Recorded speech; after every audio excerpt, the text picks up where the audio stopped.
તો ભારે વરસાદના કારણે આખા ગુજરાતમાં જળબંબાકારની સ્થિતિ છે। ગુજરાતનો કોઈ એવો જિલ્લો બાકાત નહીં રહ્યો હોય કે જ્યાં પાણી ના ભરાયા હોય। ત્યારે આપણે હવે એ જોઈએ કે આખા ગુજરાતમાં વરસાદની કેવી સ્થિતિ છે અને કેવા હાલ થયા છે।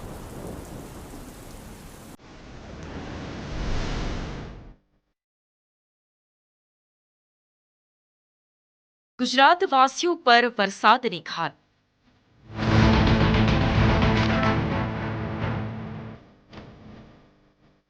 લાખો લોકો બન્યા લાચાર।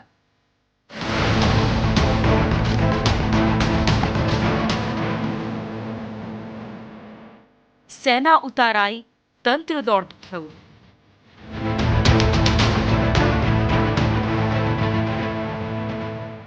રાજ્યમાં વરસાદે ભારે તારાજી સર્જી।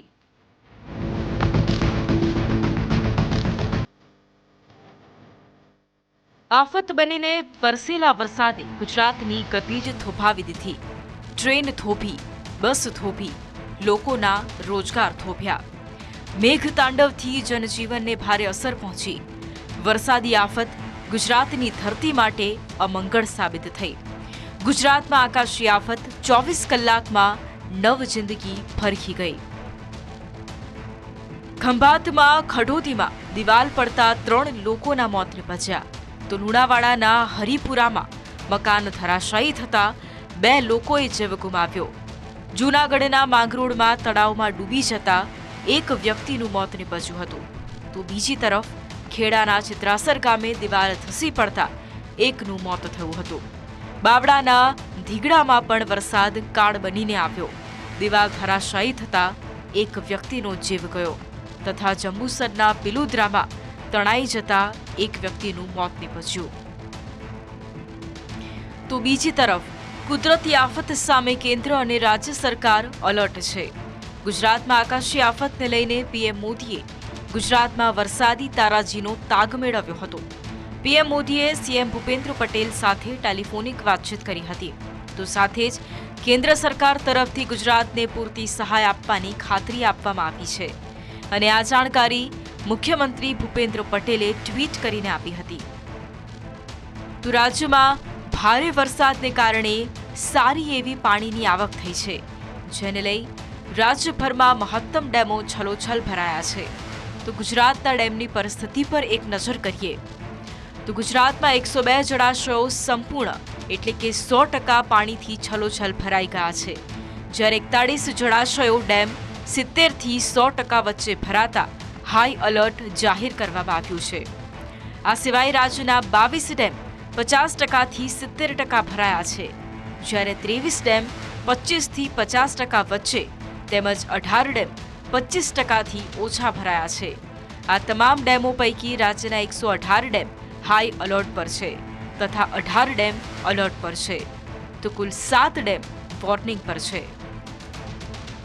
રાજ્યમાં છેલ્લા 3 દિવસથી ભારેથી અતિ ભારે વરસાદ પડી રહ્યો છે। ઉલ્લેખનીય છે કે જ્યાં ભારે વરસાદથી પાણી ભરાયા છે તેવા જિલ્લાઓમાં ડિસ્ટ્રિક્ટ હાઈવેના સ્ટેટ હાઈવે સાથેના સંપર્ક કપાયા હતા, તો ગ્રામીણ વિસ્તારના પણ શહેરી વિસ્તાર સાથે સંપર્ક કપાયા છે। ઠેર ઠેર પાણી ભરાતા રાજ્યના 22 સ્ટેટ હાઈવે બંધ કરવામાં આવ્યા છે।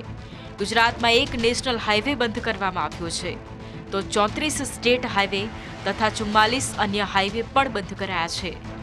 આ સાથે 557 પંચાયતના રસ્તાઓ સહિત કુલ 636 રસ્તાઓ બંધ કરવા પડ્યા છે। ત્યારે રાજ્યભરમાં પબ્લિક ટ્રાન્સપોર્ટને ગંભીર અસર પહોંચી છે। રસ્તાઓ પર પાણી ફરી વળતા બસો ફસાઈ જવાની ઘટનાઓ પણ બની હતી, તો કેટલાક રેલવે માર્ગો પર પણ અડચણ ઊભી થતા છેલ્લા 3 દિવસથી મોટી સંખ્યામાં ટ્રેનો રદ થઈ રહી છે। ત્યારે રાજ્યના કેટલાક રેલવે સ્ટેશન પર મોટી સંખ્યામાં મુસાફરો પણ અટવાયા હતા। સુરતથી મુંબઈ અને અમદાવાદ તરફના ટ્રેન વ્યવહારને અસર પહોંચી છે। વડોદરા, આણંદ, મુંબઈ અને ભુજ તરફ જતી 22 જેટલી ટ્રેનોને રદ કરવામાં આવી હતી। મુંબઈ તરફ જતી તેજસ એક્સપ્રેસ, કર્ણાવતી સહિતની ટ્રેનો પણ રદ કરાઈ હતી, જ્યારે એકતાનગર એક્સપ્રેસ અને આણંદ વડોદરા મેમુ ટ્રેન પણ રદ કરાઈ હતી। આમ 28 અને 29 ઓગસ્ટની 50 જેટલી ટ્રેનો રદ કરવામાં આવી, જ્યારે રાજ્યમાં એસટી બસના 433 રૂટ રદ કરવામાં આવ્યા છે, જ્યારે 2081 ટ્રીપ રદ કરવામાં આવી છે. સૌથી વધારે પંચમહાલ, દાહોદ, મહીસાગર, આણંદ, ખેડા, સુરત અને વલસાડની એસટી ટ્રીપ અને રૂટ રદ થયા છે. રાજ્યમાં ભારે વરસાદને પગલે લોકો એક જગ્યાએથી બીજી જગ્યાએ નથી જઈ શકતા. લોકોના રોજગાર પણ ઠપ થઈને પડ્યા છે. તો સાથે જ ટ્રાન્સપોર્ટેશનને ભારે અસર થતા લોકો બેહાલ થયા છે. ત્યારે લોકો હવે વરસાદના વિરામની રાહ જોઈ રહ્યા છે, જેથી માર્ગો ખુલે અને જનજીવન ફરી ધબકતું થાય. Bureau report, news capital.